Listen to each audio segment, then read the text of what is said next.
आवाज आ रही है? ठीक।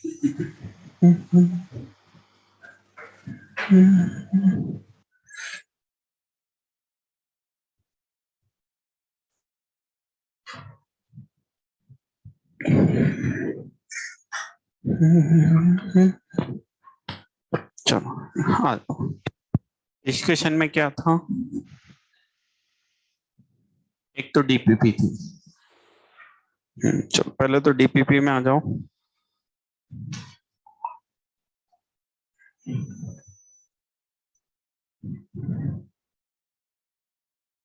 डीपीपी थी अपने पास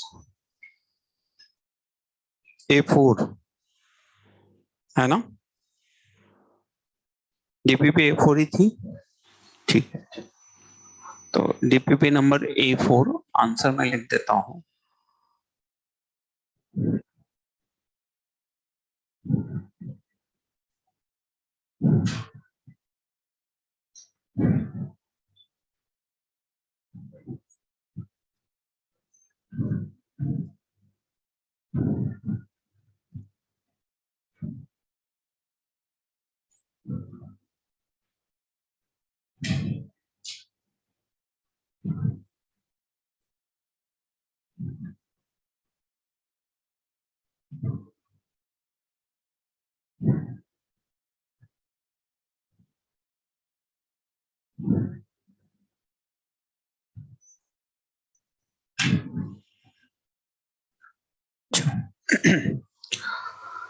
हाँ, डीपीपी नंबर A4 में आते हैं, फिर शुरू करते हैं।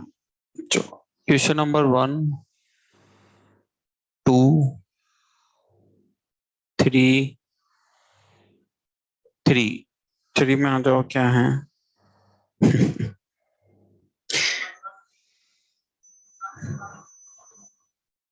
हाँ, क्वेश्चन नंबर 3 जो है वो 11th की डीपीपी B24 का क्वेश्चन नंबर कौन सा है? 50।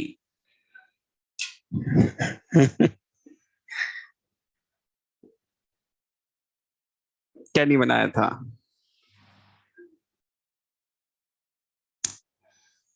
तो क्या करूं बताओ? डिक्शनरी ऑर्डर सिखाना बैठो तुम्हें दोबारा? तो याद तो वैसे भी आ जाता, तो घर जाके जो क्लास नोट्स होंगे उसमें सिखा तो रखा ही होगा हमने, ऐसा तो है ही नहीं पढ़ाया नहीं होगा। अच्छा, कौन से वाले हैं ये? 2 तरह के सवाल करने होते हैं, ये पहचान जाता है क्या? Repeated, non repeated. ये कौन सा वाला है? 2 तरह के सवाल होते हैं डिक्शनरी ऑर्डर में, एक रिपीटेड, एक नॉन रिपीटेड। ये कौन सा वाला है? हाँ, तो नॉन रिपीटेड वाला आता है तुझे? वो आता है। अच्छा, तो अब क्या करें? अब तो कुछ नहीं। क्या करना होता है इसमें? जैसे हम पहले तो इसका क्या लिख लेते हैं, डिक्शनरी ऑर्डर। तो सबसे पहले क्या आएगा? ए, फिर KP, और फिर क्या आएगा? R और R। तो सबसे पहले ए से स्टार्ट होने वाले बनाते हैं, है ना? तो ए से स्टार्ट होने वाले हैं, तो यहाँ पे लेकिन ये ऑर्डर लिखना पड़ेगा तुम्हें कि भाई ए अगर तुमने फर्स्ट प्लेस पे ले लिया तो अब कितने बच रहे हैं? 1, 2, 3, 4, 5, उसमें से 2 क्या हैं? सेम। तो फैक्टोरियल 5 अपॉन फैक्टोरियल 2 से कितना लिखना पड़ेगा? 60। ये रिपीटेशन का ध्यान रखना पड़ेगा, बाकी सारा तो जो डिफरेंट के लिए करते हैं बस वही होता है ना? फिर जैसे मान लो ए के बाद कौन सा खुलेगा? के वाला। तो के तुमने यहाँ ले लिया, तो बचे हुए को यहाँ पे लिखो। तो अब इसका अरेंजमेंट कितना होगा? Factorial 5 upon factorial 2 30। फिर पी वाला, फिर आर वाला।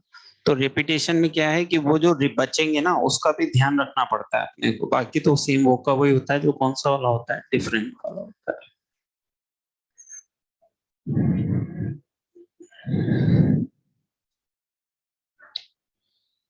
है ना?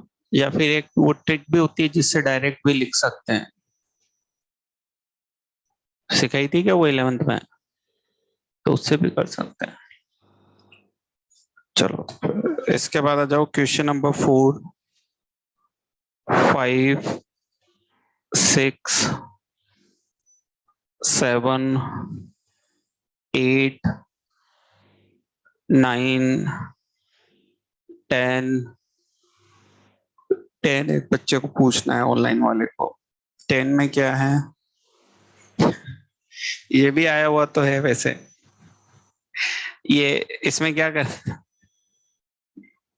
फिर भी चलो मैं बता देता हूँ। 10 में क्या है कि ये वो दे रखा है ना कि समेशन एक्स आई प्लस 2 का होल स्क्वायर अपॉन एन कितना दे रखा है 18, और समेशन एक्स आई माइनस 2 का होल स्क्वायर अपॉन एन कितना दे रखा है 10।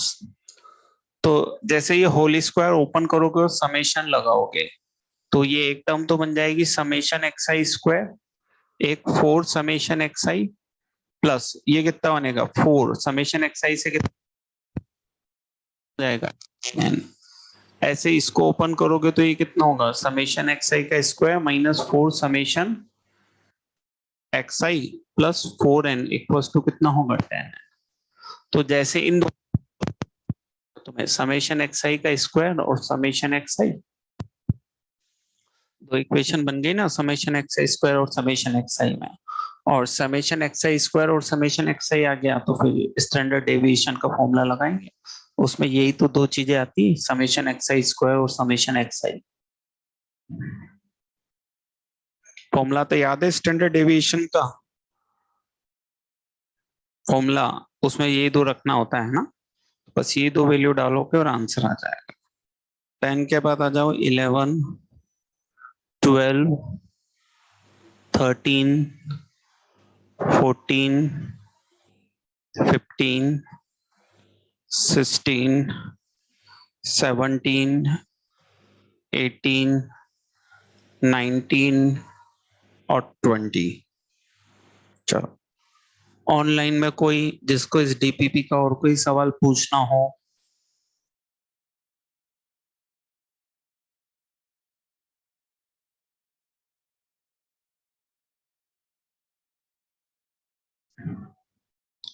ऑनलाइन वालों को किसी को और कुछ पूछना नहीं? ठीक है, चलो इसके बाद आ जाते हैं शीट में, है ना। शीट में था एक्सरसाइज 2 में दिए थे एक्सरसाइज 2 पार्ट 2 1 से 6। चलो एक्सरसाइज 2 पार्ट 2 में आते हैं। तो एक्सरसाइज 2 पार्ट 2 में आ जाओ। Question number 1, 2, 3, 4, 5, 6।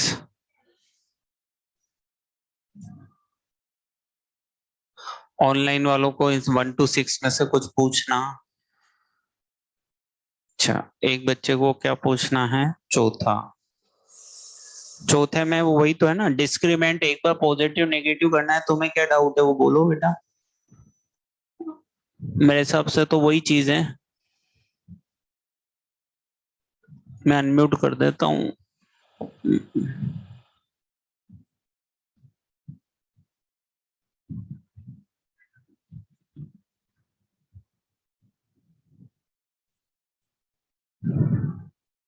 बोलो इसमें भाई, तुम अगर वो इक्वलिटी के साइन को लेके परेशान हो तो इक्वलिटी वाले साइन वाला तो कोई मैटर नहीं है, क्योंकि अपने वो पढ़ लिया था ना कि x greater than equal x को हमें क्या बोलना पड़ता है? ट्रू।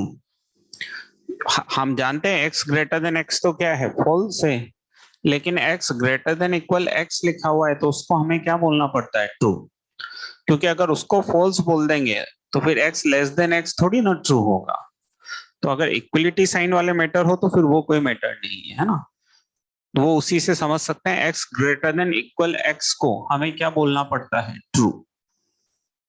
हालांकि उसमें हम ये कहें कि भाई x ग्रेटर देन x तो ट्रू नहीं है, लेकिन ग्रेटर देन इक्वल लिखा है ना, दोनों में से एक भी ट्रू है तो फिर ट्रू है। मेरे ख्याल से इसके अलावा और कोई डाउट नहीं है इसमें, है ना। बाकी कोई हो गए? चलो इसके बाद क्या था, दो क्वेश्चन थे अपने क्लास नोट्स वाले।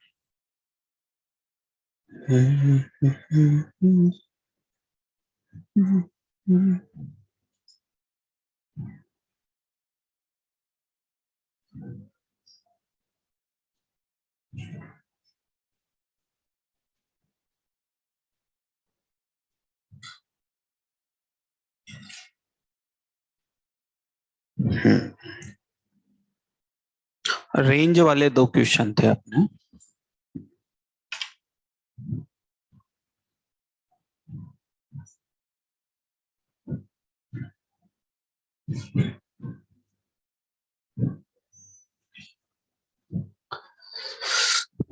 एक सवाल तो ये था इसमें, y बराबर कितना था, log two greatest integer 3x minus greatest integer x plus greatest integer x plus greatest integer x, है ना।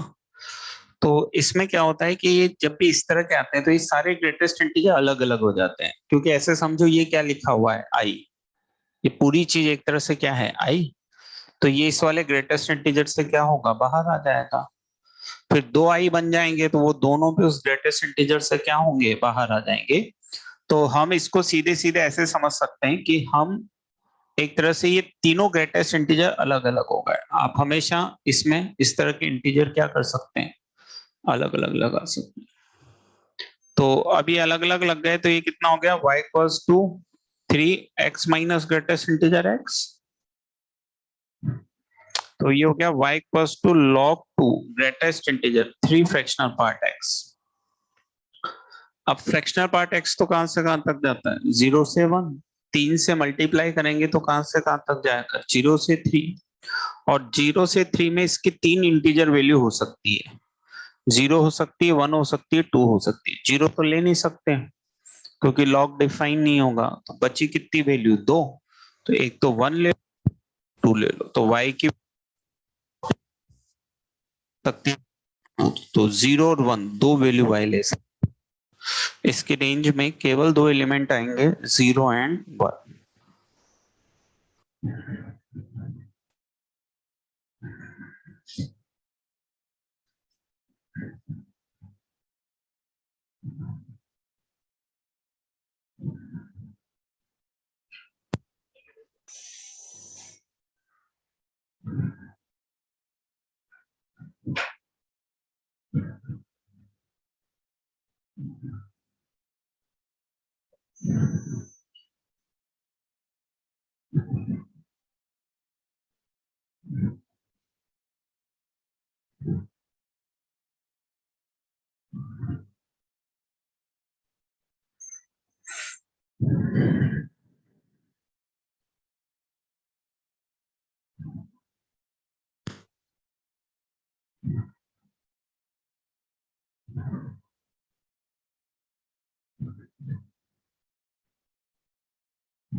हो गया। चलो दूसरा एक सवाल था अपने पास, y इक्वल्स टू कितना था, under root X plus 4 minus 3 upon x minus 5। अब दो चीजें हम जानते हैं कि एक तो x प्लस 4 को पॉजिटिव होना पड़ेगा, दूसरा x क्या नहीं होना चाहिए, 5, x क्या नहीं होना चाहिए, 5। डोमेन इसकी हम लिखेंगे, ये तो डोमेन लिख ली मैंने इसकी, अब इसको सोल्व भी करना पड़ेगा मुझे। तो अभी जिस स्थिति में, उस स्थिति में तो इसकी रेंज में निकालने से रहा, तो मैं क्या करता हूं, इसमें रैशनलाइजेशन कर दूं, क्योंकि अंडर रूट कहीं ना कहीं आ रहा है, तो एक चांस है कि इस अंडर रूट को हटा करने का मैं कुछ देखूं तो ऊपर कितना बनेगा, 4 माइनस 9, और ये x माइनस 5, और रूट x प्लस 4 प्लस 3, तो ये x माइनस 5 क्या हो जाएगा, कैंसिल। और अगर ये x माइनस 5 कैंसिल हो गया तो अब ये सवाल आसान सा बचा, अंडर रूट से उठा लूंगा मैं, अंडर रूट किससे बड़ा, 0 या 0 से, 3 जोड़ूंगा तो 3 या 3 से बड़ा, तो ये नीचे वाली क्वांटिटी जा रही है 3 से इनफाइनाइट, तो रेसिप्रोकल होके कहां से कहां तक जाएगी, 0 से 1/3। रेसिप्रोकल होके कहां से कहां तक जाएगी, 0 से 1/3। तो हम बड़ी आसानी से इसकी रेंज निकाल सकते हैं 0 से 1/3। लेकिन समझो ये इसमें एक वैल्यू हमें और हटानी पड़ेगी, और वो वैल्यू हमें क्या हटानी पड़ेगी, 1/6। क्यों हटानी पड़ेगी, क्योंकि x क्या नहीं हो सकता, 5, और x 5 अगर मैं यहाँ पे डालूंगा तो y की वैल्यू कितनी आ रही है, 1/6। x 1/6 भी नहीं होगा, क्योंकि यहाँ तो डिनोमिनेटर में था तो हमें दिख रहा था, लेकिन यहाँ डिनोमिनेटर में नहीं है, वो x-5 तो दिखना बंद हो गया। इसलिए हमने डोमेन पहले लिखी थी, ताकि कोई गलती ना हो। ये सवाल ठीक सवाल है दोनों।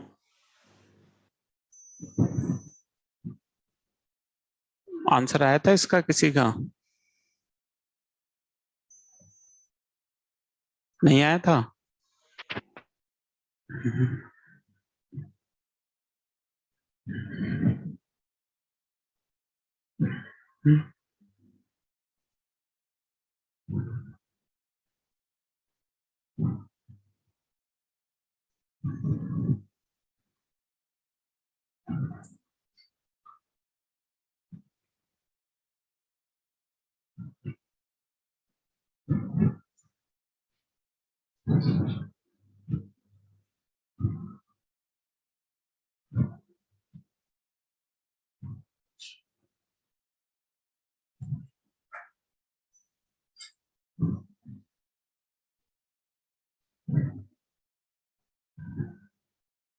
हो गया सबका, हटा दो बोर्ड पे से ये, जो घर बैठे थे उनका हो गया सबका, बोर्ड पे से हटा दें ये सब।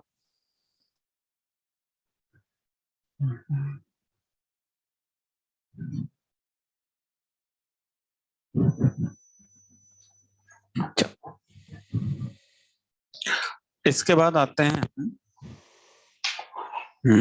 अपने क्लास नोट्स पे, है ना। तो हम क्या पढ़ रहे थे, वन वन और मेनी वन फंक्शन, है ना।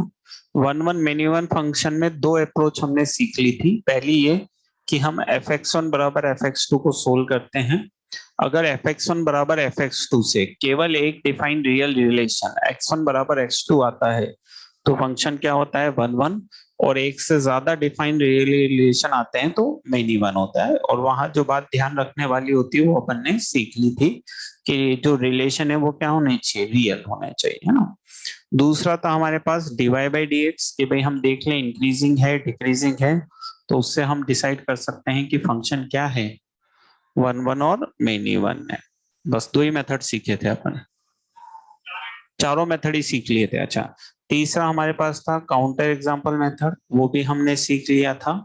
और चौथा हमारे पास था ग्राफिकल मेथड, वो भी हमने सीख लिया था। ये चारों मेथड अपन ने कर लिए थे one one many one check करने के लिए। चलो, तो फिर दूसरा क्लासिफिकेशन आता है अपने पास, onto and into function, है ना। दूसरा क्लासिफिकेशन आता है बेटा onto and into function.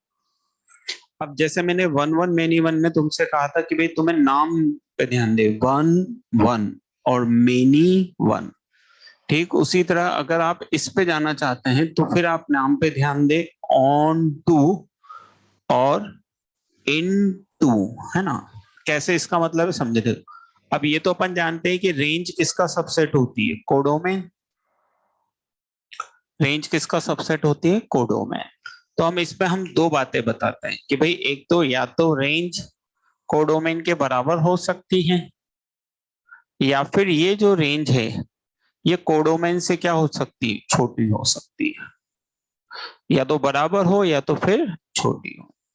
अब रेंज कोडोमेन के तो फंक्शन को हम क्या बोलते हैं, अगर रेंज कोडोमेन के बराबर है तो फंक्शन को क्या बोलते हैं, ऑन टू। और अगर रेंज कोडोमेन से छोटी है तो फंक्शन को क्या बोलते हैं, इनटू।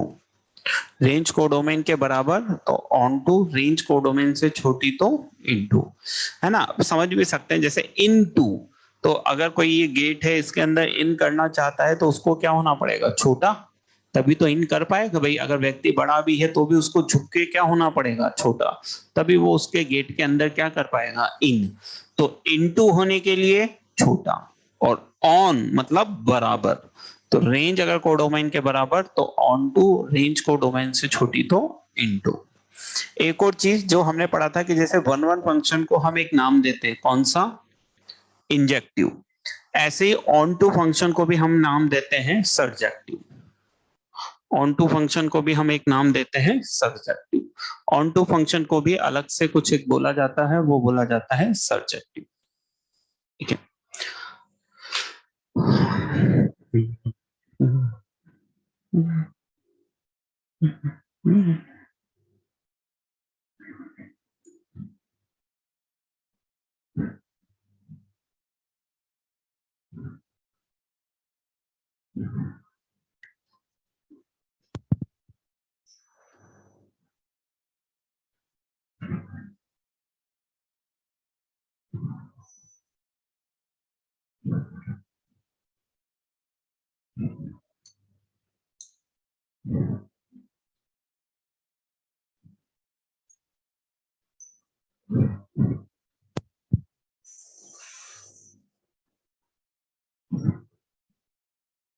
लिख लिया सर? टाइम टेबल में तो थर्ड क्लास है मैक्स की।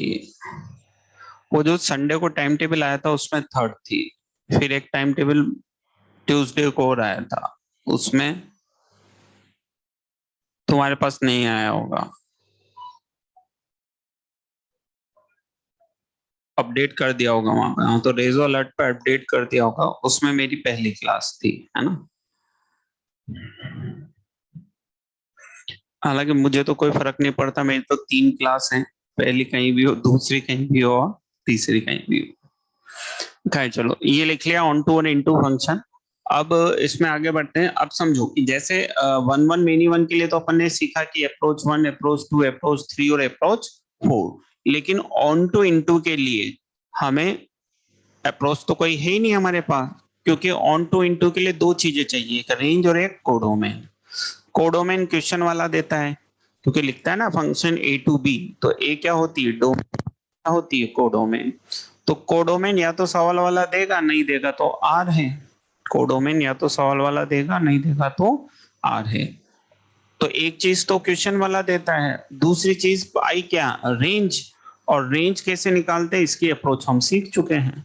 तो ऑन टू इनटू चेक करने के लिए नया कुछ भी नहीं है, बस हमें क्या देखना है, रेंज को डोमेन के बीच का रिलेशन, कि भाई बड़ा है, बराबर है, क्या है क्या नहीं है ना। तो एग्जांपल लिखो, check whether the following function are onto और इनटू।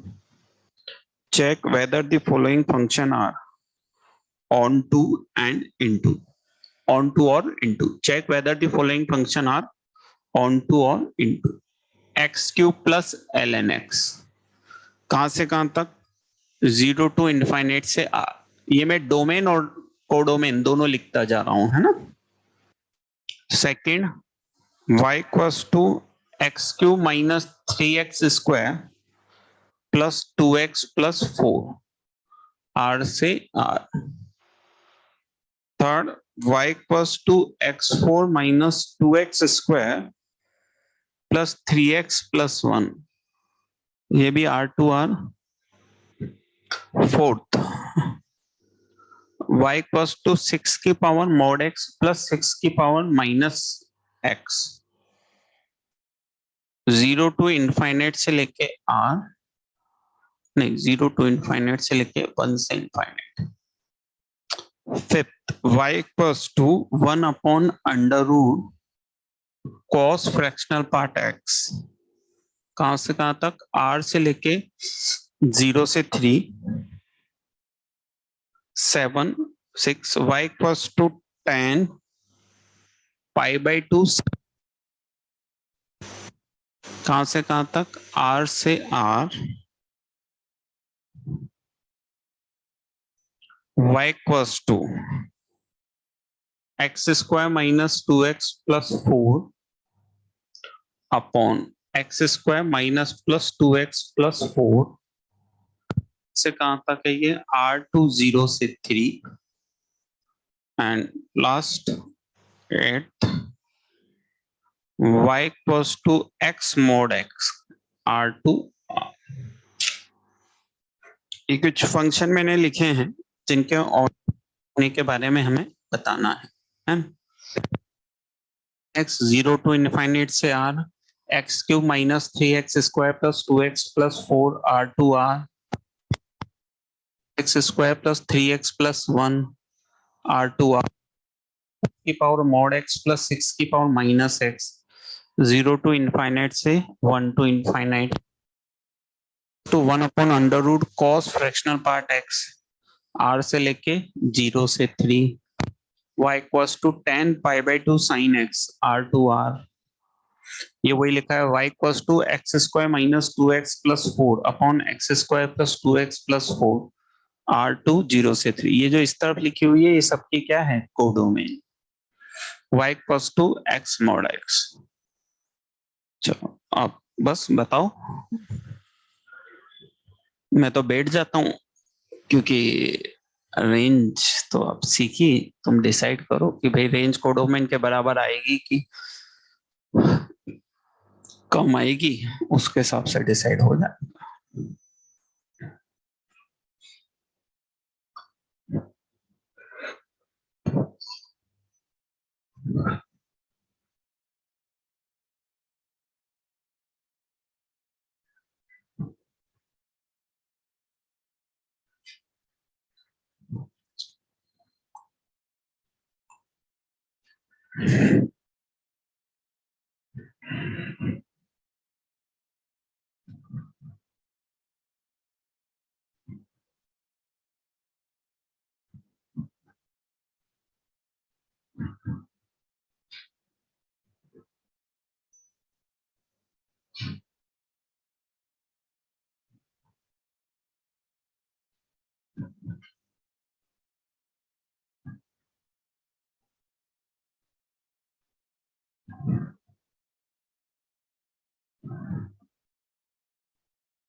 फर्स्ट के बारे में बताएं। फर्स्ट की कोडोमेन तो कितनी लिखी हुई है R, फर्स्ट की कोडोमेन कितनी लिखी हुई है R। आपको इसकी रेंज बतानी है कि रेंज कितनी है, रेंज पता लग जाएगी तो हम बता देंगे कि भाई रेंज कोडोमेन से बराबर है छोटी है, उससे पता लग जाएगा ऑन टू है या इनटू है। अब ये पन्ने पलट पलट के क्या देख रहे हो, भूल भी गए क्या इतना जल्दी सब कुछ। पहले वाले का आंसर नितेश, एक बच्चा है ऑनलाइन में, वो इसका आंसर इनटू बता रहा है, ऑन टू आ रहा है, कैसे पता लगा।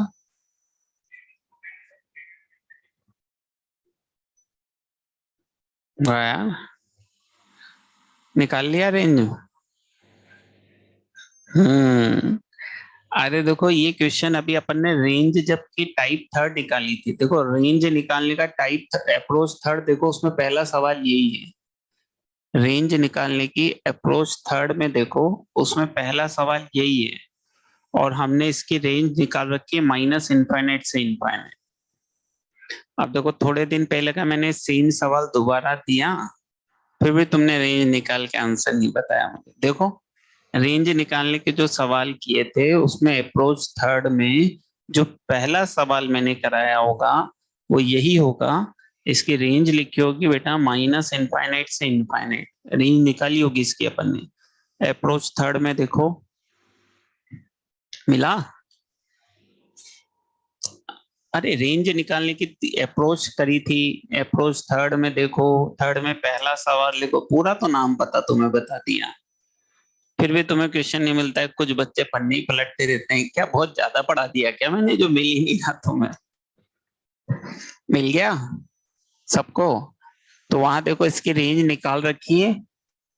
अब इसका आंसर तो तुम्हें फटाफट दे देना चाहिए था और निकल भी फटाफट जाना चाहिए था। याद ही नहीं आया होगा। पहले तो सोच ही रहे होंगे कैसे करे कैसे करे कैसे करे, क्या सोचना है? क्वाड्रेटिक लग नहीं रही, ट्रिग्नोमेट्री लग नहीं रही, एक्स बाउंडेड है, D Y by D X विकल्प है। ऐसे ही नियम बनाया था।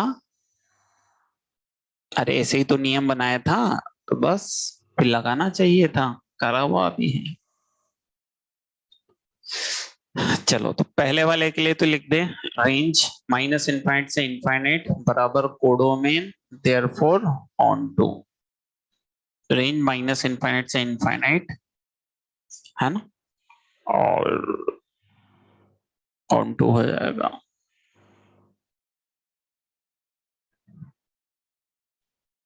चलिए दूसरे पे आते हैं।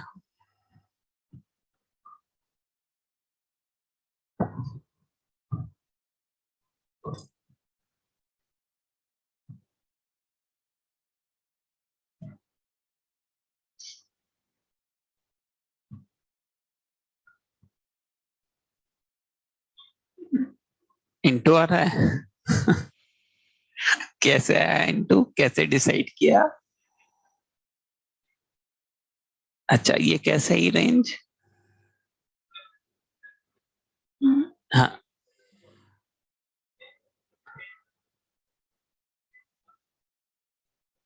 अच्छा, मेरे ख्याल से तो इसके क्रिटिकल पॉइंट आने ही नहीं चाहिए, तेने फैक्टर ही गलत किए हैं। देख अच्छे से।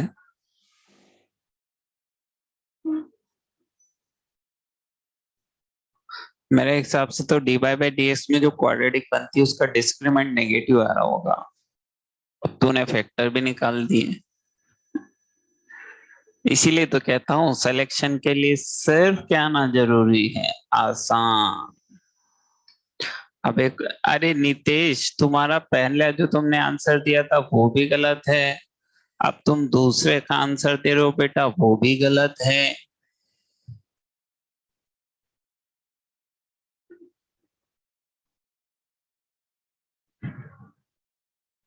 देखो ऐसे थोड़ी ना भाई, अपन ने पहले वाला कर लिया ठीक है, पहले वाला अपन ने क्लास तो हम अपन ने जो पढ़ा है वही इस्तेमाल करेंगे, नया कुछ भी इस्तेमाल नहीं करेंगे। जैसे मान लो ये फंक्शन था, ये तो ऑन टू आ गया है ना, क्योंकि इसकी रेंज किसके बराबर आ गई? इसकी रेंज भी माइनस इनफाइनाइट से इनफाइनाइट आ रही है, और ये किसके बराबर है भी? कोडोमेन, इसलिए ऑन टू गया। क्यूबिक है ना। अब क्यूबिक है, डोमेन तो बाउंडेड है ही नहीं। अगर डोमेन बाउंडेड होती तो तुम किससे चले जाते? D Y by D X पे, वैल्यू निकाल लेते, रेंज पता लग जाती। अब डोमेन बाउंडेड ही नहीं है तो तुम्हें पता है तो क्यूबिक फंक्शन है। अब क्यूबिक फंक्शन का जब भी ग्राफ बनाओगे तो वो माइनस इनफाइनाइट से इनफाइनाइट ही तो जाएगा। मान लो ये वाला बन गया या ऐसा कुछ बन गया, लेकिन जाएगा तो कहां से कहां तक? माइनस इनफाइनाइट से इनफाइनाइट जाएगा। बाउंडेड होता तो कम जाता भाई, अगर एक्स पता होता कि इतने से इतने जा रहा है तो फिर वाई भी उतने से उतने जाता, लेकिन एक्स तो कहीं बाउंडेड है ही नहीं। तो ऐसा नहीं कि हमें हर क्वेश्चन के लिए बहुत ज्यादा मेहनत करने की जरूरत है, रेंज निकालना एक अलग प्रोसेस है और ऑन टू इनटू चेक करना एक अलग प्रोसेस है। तो ये मेरे को पता है कि कोई सा भी केस बनेगा, जाना कहां से कहां तक है? माइनस इनफाइनाइट से इनफाइनाइट, बस। तो इसका मतलब क्या हो जाएगा? ऑन टू, क्योंकि माइनस इनफाइनाइट से इनफाइनाइट जाएगा ये, और माइनस इनफाइनाइट से इनफाइनाइट जाएगा तो रेंज को डोमेन की क्या हो जाएगी? बराबर हो जाएगी। फिर मैं आता हूं अब थर्ड वाले पे। अब देखो ऐसा जरूरी नहीं कि मैं पूरी रेंज निकाली उसे, मैं पहले भी बात कर रहा था फिर ही कह रहा हूं। अब जैसे ये कितने डिग्री का पॉलिनोमल है? 4। ये कितने डिग्री का पॉलिनोमल है? 4। अब मुझे पता है कि 4 डिग्री के पॉलिनोमल का जब भी ग्राफ बनेगा, जैसे ये यहाँ पे पावर 1 है तो ऊपर से आके ऊपर ही जाएगा, ऊपर से आके ऊपर जैसा ही बनेगा, मैं बना नहीं रहा हूं, मैं बता रहा हूं। या मान लीजिए ऐसा भी कुछ बन गया, जैसा भी बनेगा, लेकिन क्या ये ग्राफ कभी माइनस इनफाइनाइट पे अप्रोच करेगा? नहीं। क्योंकि इवन पावर है ना, तो ऊपर से आके ऊपर ही जाएगा, या नीचे से आया तो नीचे ही जाएगा, फिर ऊपर प्लस इनफाइनाइट पे नहीं जा पाएगा, बैटरी बदलनी पड़ेगी इसकी। तो ये कहां से कहां तक, ये कभी भी माइनस इनफाइनाइट पे अप्रोच नहीं करेगा। अब अगर ये माइनस इनफाइनाइट पे अप्रोच नहीं करेगा तो कुछ वैल्यू तो छोड़ेगा। अब क्या छोड़ेगा, इसमें मेरा कोई इंटरेस्ट नहीं है। क्या छोड़ेगा, इसमें मेरा कोई इंटरेस्ट नहीं है, पर मुझे पता है कि कुछ वैल्यू तो छोड़ेगा, बस। तो इनटू लिख दूंगा मैं, भाई मुझे पता लग गया कुछ वैल्यू छोड़ेगा। देखो भाई, अगर मैंने, मेरी बात को ध्यान से समझना, मैंने एक भी ऐसी वैल्यू बता दी जो कोडोमेन में है लेकिन रेंज में नहीं है, मैंने एक भी ऐसी वैल्यू बता दी जो कोडोमेन में है और रेंज में नहीं है, तो फिर इनटू हो जाएगा। एक भी ऐसी वैल्यू बता दी जो कोडोमेन में है लेकिन रेंज में नहीं है, तो फंक्शन क्या हो जाएगा, इनटू। तो इनटू ऑनटू बताने में भी हम अपना काउंटर एग्जांपल मेथड काम में ले सकते हैं कि एक भी ऐसी वैल्यू मैंने बता दी।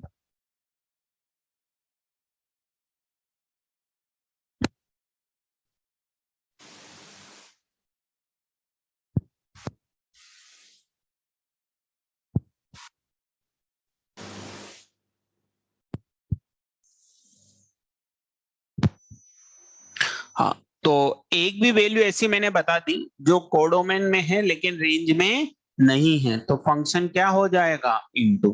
तो यहां मैंने बता दिया यार, माइनस इनफाइनाइट नहीं जा रहा है, नहीं जा रहा है तो बहुत सारी वैल्यू छोड़ेगा, बस। तो फंक्शन क्या हो गया, इनटू। चलो और सोचो आगे के बारे में। पहले तीन तो मैंने बता दी कि पहले दो ऑन टू है, तीसरा क्या है, इनटू है। अब बाकी के बारे में सोचो, विचारो।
अब फोर्थ वाले के बारे में, पहले तीन तक के हो गए, बोर्ड पे से हटा दूं, फर्स्ट तीन तो सबके हो गए। चलो, तो पहले तीन मैं बोर्ड पे से हटाता हूं, फिर हम आगे की बात करते हैं। अब जैसे इसके बारे में बात करते हैं, तो इसमें मोड आ रहा है, मैंने पहले भी कहा जब भी आए तो मोड को क्या करते हैं, डिफाइन। अब इसने तो दे ही रखा है, एक्स क्या है, पॉजिटिव। नहीं देता तो हम केस बनाते, एक बार एक्स को पॉजिटिव, एक बार एक्स को नेगेटिव। नहीं देता तो बनाते, दे रखा तो बहुत बढ़िया। तो ये हो गया 6 की पावर एक्स और 6 की पावर माइनस एक्स। अब अगर मैं इसको ध्यान से देखूं ना, तो ये दो या दो से बड़ा होगा, होगा। ये वो बन गया ना, x plus one by x या t plus one by t, और क्वांटिटी पॉजिटिव, टी पॉजिटिव होगा ना, तो अपन ने नहीं लिखा था x प्लस, अपन 11th में पढ़ा, अभी भी मैंने लिखवाई थी x plus one by x की रेंज या तो -2 से छोटा या 2 से बड़ा। तो x plus one by x अगर पॉजिटिव, x पॉजिटिव है तो हमेशा 2 या 2 से क्या होता है, बड़ा। तो ये क्वांटिटी हमें, या एम जी एम से भी देख लो तुम, तो ये क्वांटिटी 2 या 2 से क्या रहेगी, बड़ी। अब ये 2 या 2 से बड़ी है, और कोडोमेन क्या दे रखी है, 1 से इनफाइनाइट, छोटी आ गई ना। कोडोमेन में तो 1 से इनफाइनाइट आ रहा है, ये 2 से इनफाइनाइट जा रहा है, मतलब ये 1.1 वैल्यू नहीं लेगा, 1.2 नहीं लेगा, 1.3 नहीं लेगा, इस तरह की बहुत सारी वैल्यू नहीं लेगा, बस। तो इसका मतलब क्या लिख दें, इनटू लिख दें। कुछ वैल्यू छोड़ दी इसने और कुछ वैल्यू छोड़ दी, तो फिर ज्यादा सोचना ही नहीं है, फंक्शन क्या हो गया, इनटू हो गया, है ना। कुछ वैल्यू छोड़ दी इसने, तो बस फिर हमें पता लग गया कि फंक्शन क्या होगा, इनटू होगा।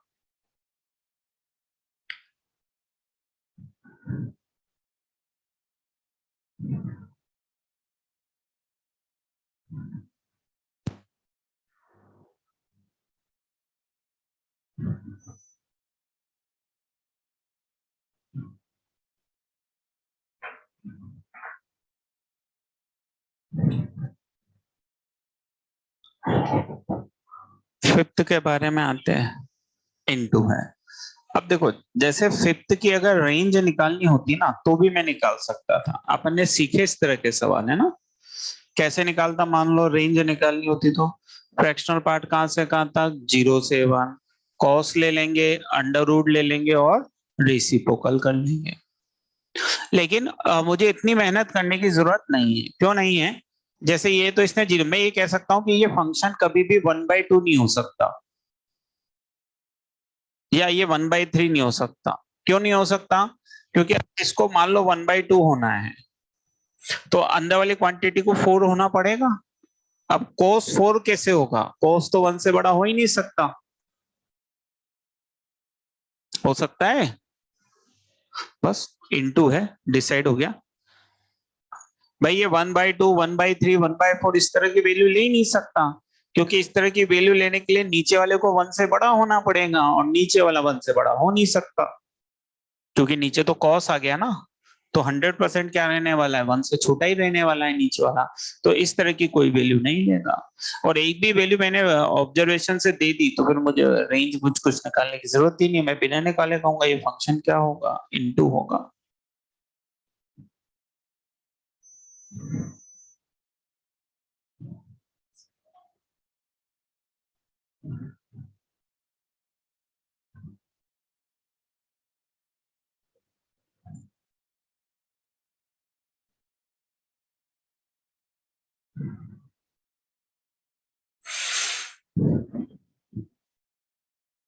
क्लियर है 5 तक सबको, बोर्ड पे से हटा दो, 5 तक का मैटर है, चलो।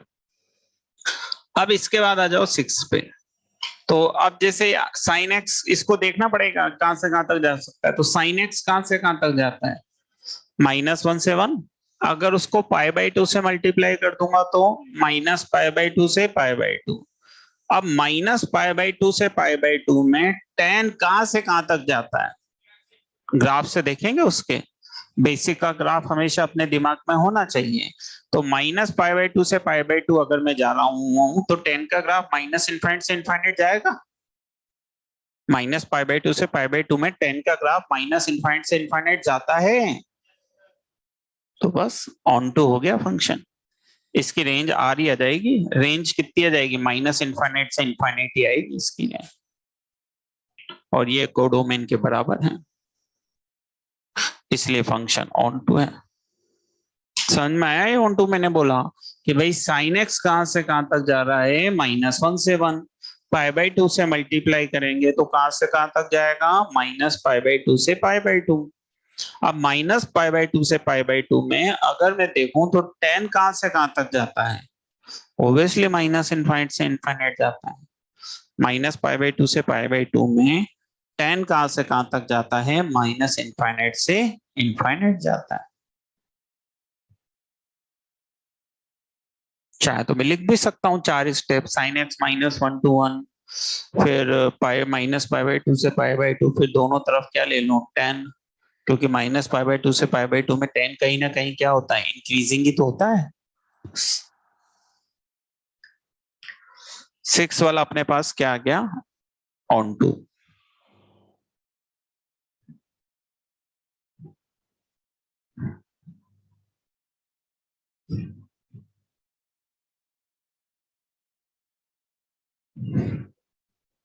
सेवंथ वाला इनटू, इसकी तो रेंज भी निकाल चुके हैं ना अपन। हाँ, तो ये तो क्वाड्रेटिक अपॉन क्वाड्रेटिक है, रेंज निकालनी पड़ेगी। इसकी रेंज क्या आई थी, इसकी रेंज अपन निकाल भी चुके हैं, वो 1/3 से 3 आती है, इसलिए छोटी है तो क्या होगा, इनटू।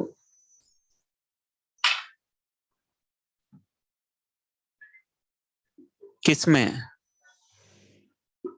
तो कर लो ना, y बराबर 0 पुट करके क्या होगा, क्या चीज बना ली।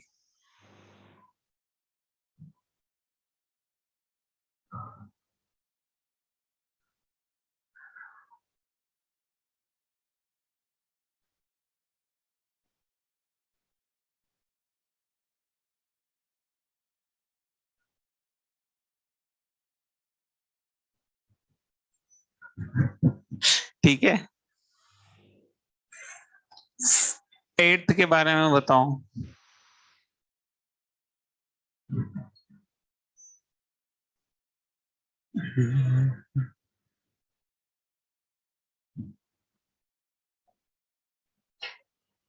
ऑन टू कैसे होगा ये,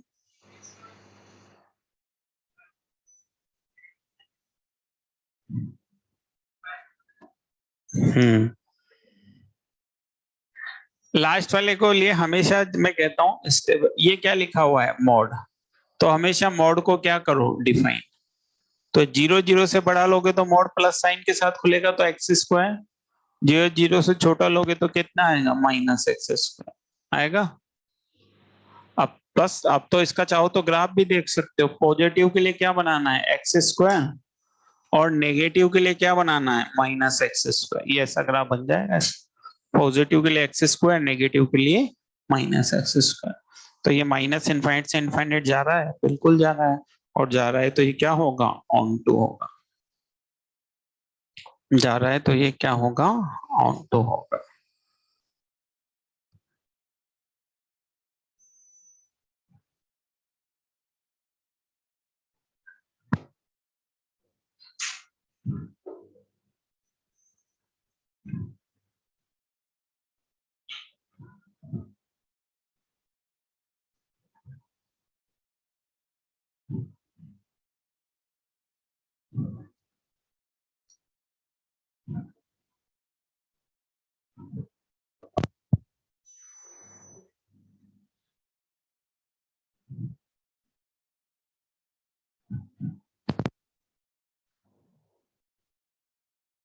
आ गया, हटा दूं सब बोर्ड पे से।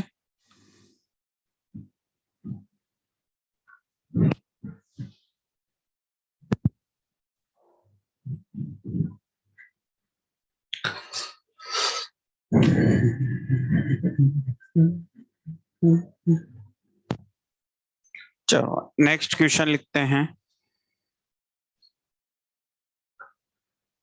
इफ f(x) एक फंक्शन डिफाइन किया है हमने, अच्छा सवाल है, कई बार आता है। x-1, x इज इवन, और x+1 अगर तो x क्या है, ऑड। x ये n to n, और कई बार इस सब फंक्शन को ऐसे भी लिख देता है वो, f(x) इक्वल्स टू है x-(-1) की पावर x, x belongs to natural number. तो f(x) इज, या मैं डायरेक्ट इसलिए देता हूं, इज, 4 ऑप्शन है। ए ऑप्शन लिखो 1 1 and onto, B option लिखें 1 1 एंड इनटू, सी ऑप्शन लिखें मेनी 1 एंड ऑन टू, और D option many 1 and into. एक फंक्शन लिखा है मैंने और हमें बताना है कि ये कौन सा है। दो तरीके से इसको डिफाइन कर सकते हैं। इवन है तो x माइनस वन, ऑड है तो x प्लस वन, ये लिखें एक ही बात है। Natural number two natural number ये डिफाइन हो रहा है। बताना है तुम्हें कौन सा ऑप्शन इनमें से आने वाला है।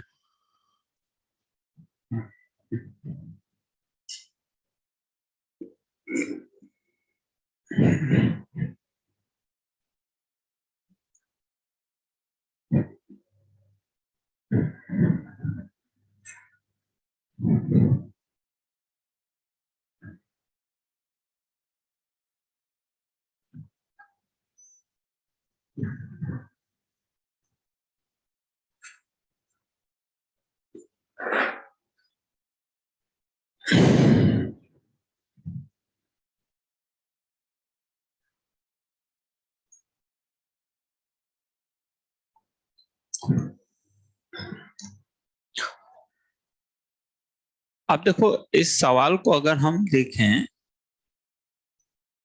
तो सवाल तो कॉम्प्लिकेटेड है, लेकिन सवाल जितना कॉम्प्लिकेटेड होता है ना उतना ही उसका सॉल्यूशन आसान होता है। क्योंकि जब हम मेथड नहीं लगा पाते ना तो कहीं ना कहीं हमें बेसिक डेफिनेशन पे जाके सोचना होता है। हमें किस पे जाके सोचना होता है? बेसिक डेफिनेशन पे जाके सोचना होता है। दूसरी बात ये है कि ये जो फंक्शन है ये पॉइंट टू पॉइंट डिफाइन है, इंटरवल के लिए थोड़ी ना डिफाइन है। ये मेरे वर्ड को समझते हो? पॉइंट टू पॉइंट डिफाइन है, इंटरवल के लिए डिफाइन नहीं है। जैसे एक्स ऐसे लिखा हुआ था 2 से 5, तो 2 से 5 का इंटरवल पूरा आता है ना। लेकिन जैसे ये तो क्या है, एग्जैक्ट 1 पे डिफाइन होगा, फिर 2 पे डिफाइन होगा, 1 से 2 के बीच में डिफाइन नहीं होगा। तो ये पॉइंट टू पॉइंट डिफाइन है ना। क्या है? पॉइंट टू पॉइंट डिफाइन है। कैसे होगा?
इसका आंसर है ए।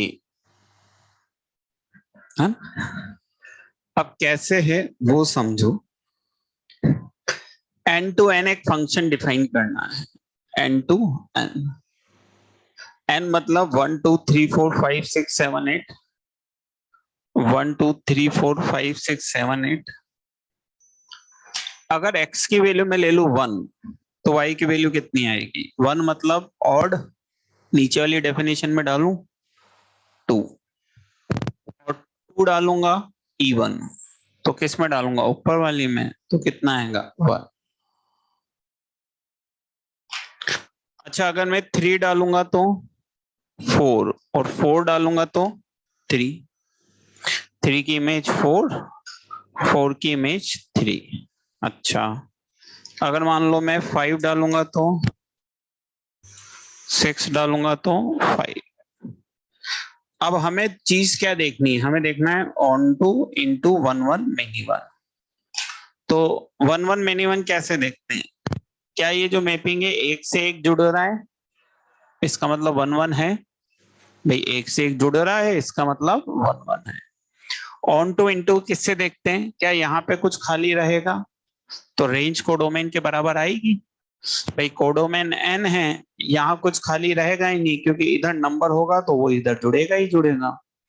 तो इसका मतलब इधर कोई खाली नहीं रहने वाला है, और अगर इधर कोई खाली नहीं रहेगा तो रेंज कोडोमेन की क्या होगी, बराबर। तो ये फंक्शन क्या होगा, 1 1 एंड ऑन टू। एक चीज और जो हम यहाँ पे याद रखें कि अगर कोई फंक्शन 1 1 ऑन टू दोनों होता है तो उसे हम एक नया नाम देते हैं बाइजेक्टिव फंक्शन। उसे हम नया नाम देते हैं बाइजेक्टिव। जैसे 1 1 के लिए एक नाम है इंजेक्टिव, ऑन टू के लिए एक नाम है सर्जेक्टिव। उसी तरह अगर कोई फंक्शन 1 1 और ऑन टू दोनों हैं तो उसके लिए कंबाइंड नाम डिफाइन किया जाता है, that is called bijective. Means 1 1 on to both, means 1 1 on to both।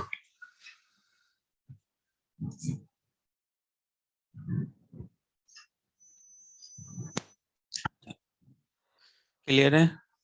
अब देखो दो तरह के सवाल जनरली इसमें बनते हैं। एक मेन सेगमेंट तो होता है कि वो फंक्शन देता है और हमें आइडेंटिफाई करना होता है कि 1 1 है, 1 2 है, मेनी 1 है, इनटू है।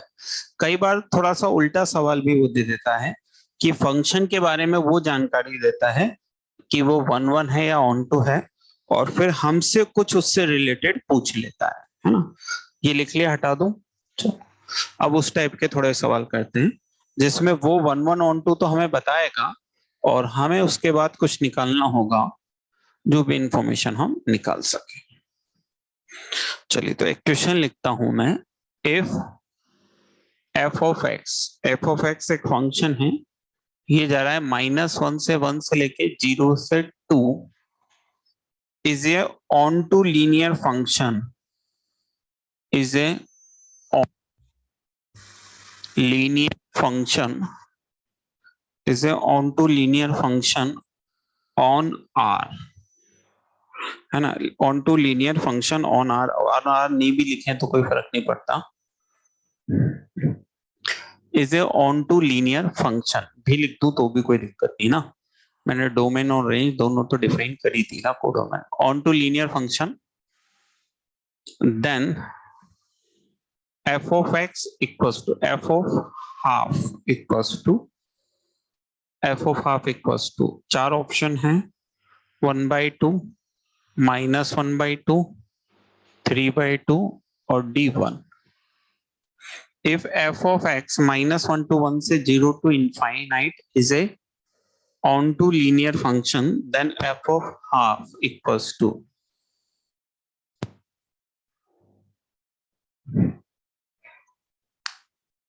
हमें बताना है ये वैल्यू निकाल के। तो अब हमने कि ऑन टू लीनियर फंक्शन ये बोल रहा है ना, तो लीनियर फंक्शन है तो मैं इसको x प्लस बी लेट कर लूं। अब लीनियर फंक्शन है, मैं x प्लस बी लेट करूंगा तो कहीं ना कहीं दो अननोन है, दो अननोन निकालने के लिए कितने रिलेशन चाहिए, दो। तो अब देखो इसने ये कहा है कि ये फंक्शन क्या है, ऑन टू। इसका मतलब जो रेंज है वो किसके बराबर होगी, कोडोमेन। कोडोमेन तो क्या है, 0 से 2 ही तो है। कोडोमेन मतलब कितनी होगी, 0 से 2। इसकी रेंज 0 से 2 है, ये लीनियर फंक्शन है। अब लीनियर फंक्शन है तो मुझे पता है लीनियर फंक्शन तो या तो इंक्रीजिंग हो सकता है या डिक्रीजिंग हो सकता है, लाइन ही तो बनेगी। तो लाइन या तो बढ़ती हुई बन सकती है या घटती हुई बन सकती है। तो दो ही ऑप्शन है, या तो इंक्रीजिंग बन सकती है, डिक्रीजिंग बन सकती है। अब अगर इंक्रीजिंग बनी, लीनियर फंक्शन है ना, x -1 से 1 दे रखा है अपने को, है ना। तो लीनियर फंक्शन है, इंक्रीजिंग है, रेंज 0 से 2 है, x -1 से 1 है, तो यही तो हो सकता है कि -1 कितना हो जाए, 0, f ऑफ 1 कितना हो जाए, 2। मिनिमम पे मिनिमम ले रहा हो, मैक्सिमम पे मैक्सिमम ले रहा हो। या तो फिर ऐसा हो सकता है कि मैक्सिमम पे मिनिमम ले रहा हो और मिनिमम पे मैक्सिमम ले रहा हो, दो ही केस हो सकते हैं। अब ये केस है तो इसका मतलब क्या है कि -a प्लस बी कितना हो गया, 0, और a प्लस बी कितना हो गया, 2। तो a बराबर कितना आ गया, 1, b बराबर कितना आ गया, 1। तो एफ एक्स कितना आ गया, x प्लस 1।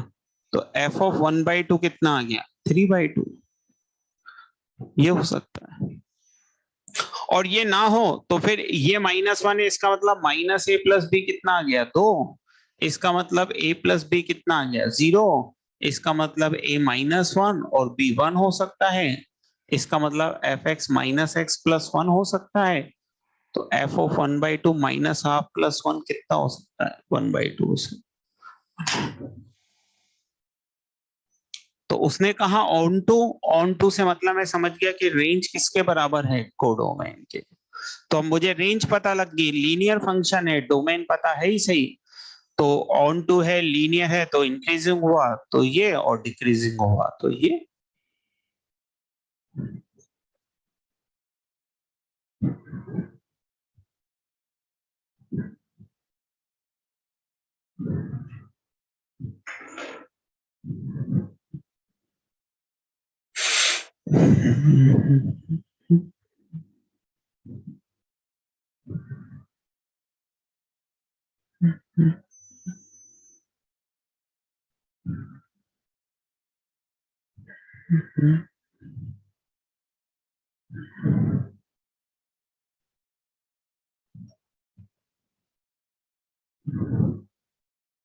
कल जब मैं P1 की क्लास छोड़ के निकल रहा था तब तुम ऊपर आ रहे थे, तो ऊपर क्या कर रहे थे?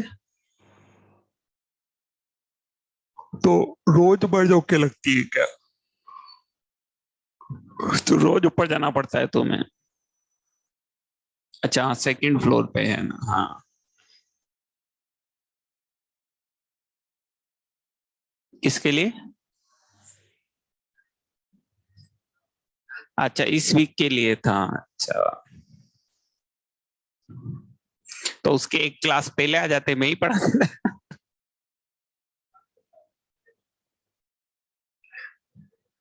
मुझे भी तो P1 P2 में सेम ही पढ़ाना होता है। सिलेबस मैंने बराबर ही चला रखा है। पहले क्या देते, एक क्लास पहले आके बिठा लेता मैं तो।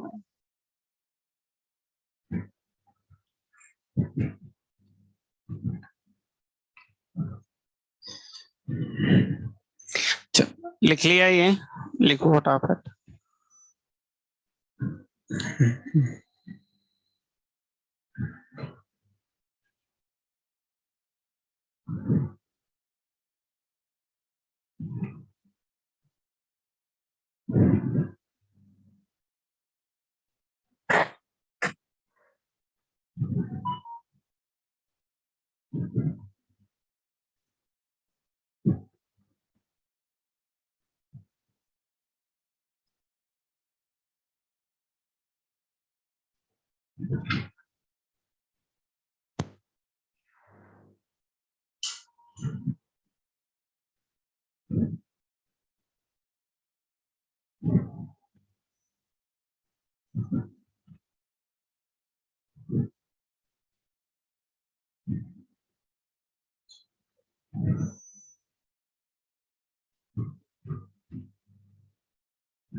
लिख लिया? चलो एक और सवाल करते हैं इसमें।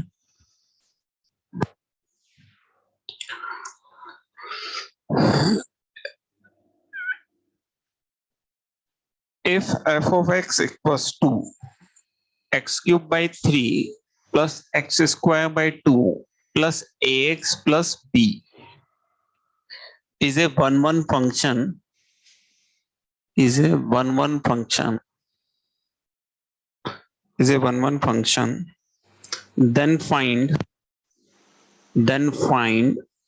a and b, is a one function, then find a and b. If x equals to x cube by 3 plus x square by 2 plus x plus b is a one function, then find a and b.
समझो।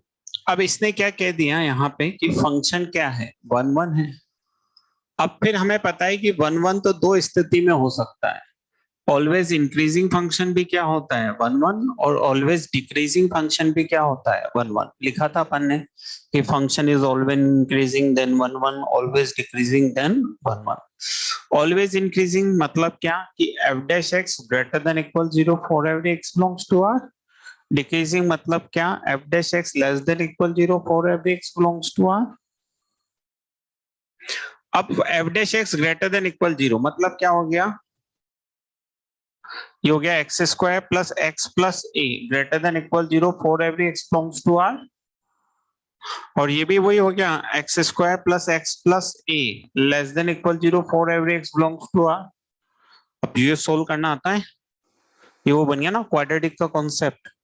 Quadratic polynomial हमेशा positive कब, जब a greater than zero D less than equal zero.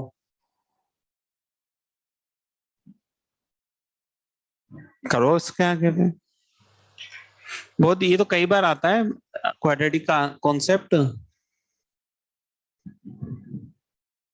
छोटा सा concept है, कई बार आता है, और ये तो आना भी चाहिए अपने को, क्योंकि ये किस कैटेगरी में आता है, आसान।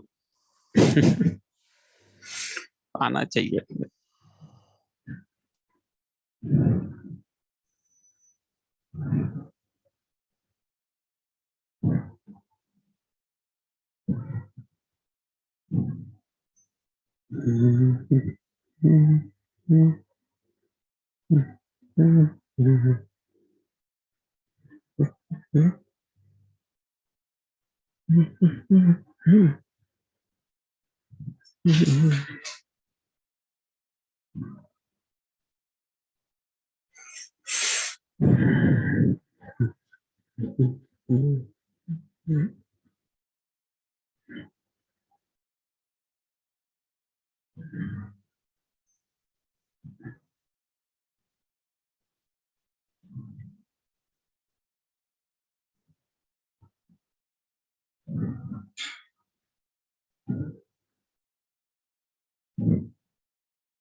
सुबह सीबीसी में क्वाड्रेटिक पढ़ा रहे कि नहीं पढ़ा रहे हम?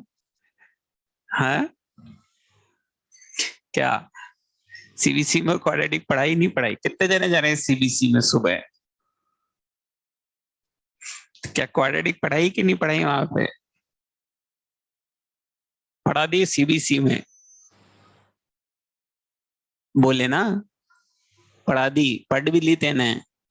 अब जब हमने पढ़ाई तब तेने पढ़ ली, सीबीसी में जाके पढ़ ली, फिर भी तू सवाल नहीं करेगा क्वाड्रेटिक का, तो कैसे काम चलेगा बता।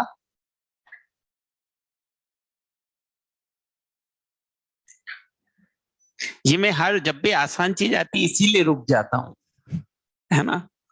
क्योंकि मैं करूंगा तो फिर खत्म हो जाएगा फटाफट, तो मैं लगेगा अच्छा ये तो ठीक है, समझ में आ गया। चलो, समझ में आना और तुमसे होना दो अलग अलग चीजें हैं। और मैं कोशिश ये करता हूँ कि तुमसे सवाल हो। नहीं पढ़ा है क्वाड्रेटिक का कॉन्सेप्ट, ये कि भाई क्वाड्रेटिक पोलिनोमियल हमेशा पॉजिटिव कब होता है, जब a greater than zero D less than zero. नहीं आते कहीं? क्या आंसर आया बता फिर।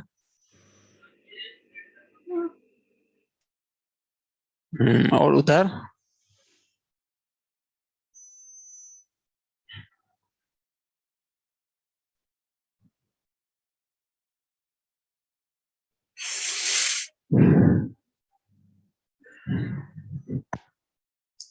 अच्छा, ये जो टैलेंटेड बच्चे घर बैठे हैं ये भी कुछ ला रहे हैं कि नहीं ला रहे हैं?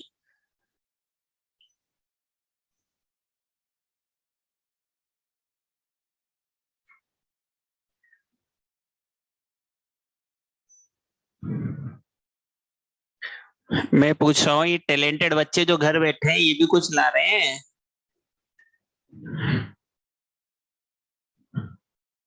कुछ तो बोलो।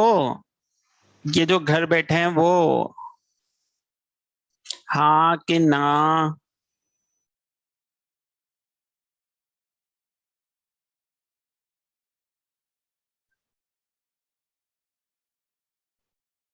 ये देखो कोई आवाज ही नहीं आ रही है। अरे कहाँ हो? ये जो घर बैठे हैं वो।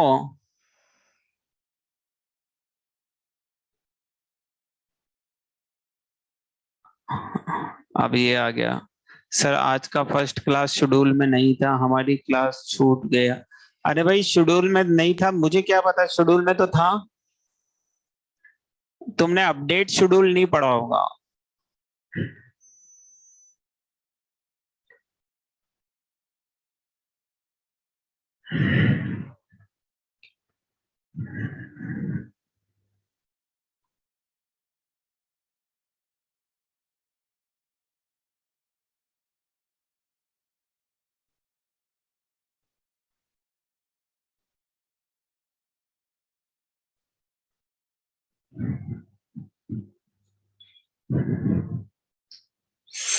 अब देखो, एक ही जगह तो यहाँ पे कितना है, वन। तो ये वन तो पॉजिटिव है, और डी क्या करना पड़ेगा, लेस देन इक्वल जीरो। तो बी स्क्वायर माइनस फोर ए सी लेस देन इक्वल है जीरो। तो ए ग्रेटर देन इक्वल कितना आ गया, वन बाय फोर।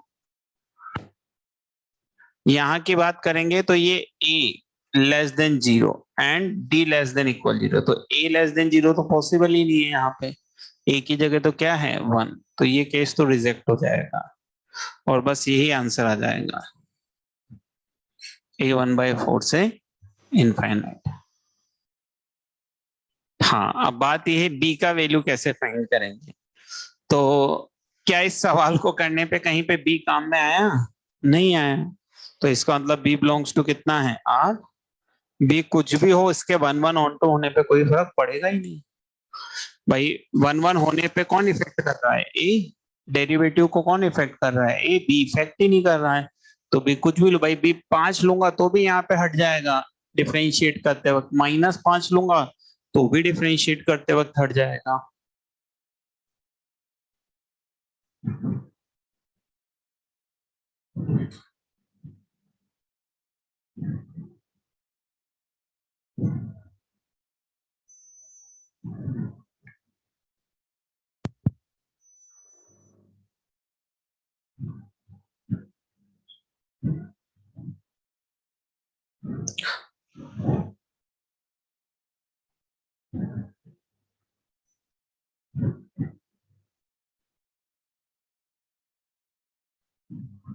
हो गया। चलो, ये हो गया। अच्छा चलो, अब फिर एक और सवाल पूछता हूँ, ये आ गया अपने पास। अब मैं अगला क्वेश्चन पूछता हूँ कि मान लो सवाल यही होता, और मैं कह देता इस वन वन फंक्शन की जगह लिख देता बाइजेक्टिव फंक्शन, है ना। अब दोबारा लिखो इस सवाल को, इस सवाल को दोबारा लिखो और फिर बताओ मुझे आंसर क्या आ रहा है। इस सवाल को दोबारा लिखो। अब मैंने सवाल तुमसे पूछा है कि F X equals to this is a bijective function, then find A and B. अब मैंने सवाल पूछा है, this is a bijective function, then find A and B. ये बाइजेक्टिव फंक्शन है तो तुम्हें ए और बी निकालना है।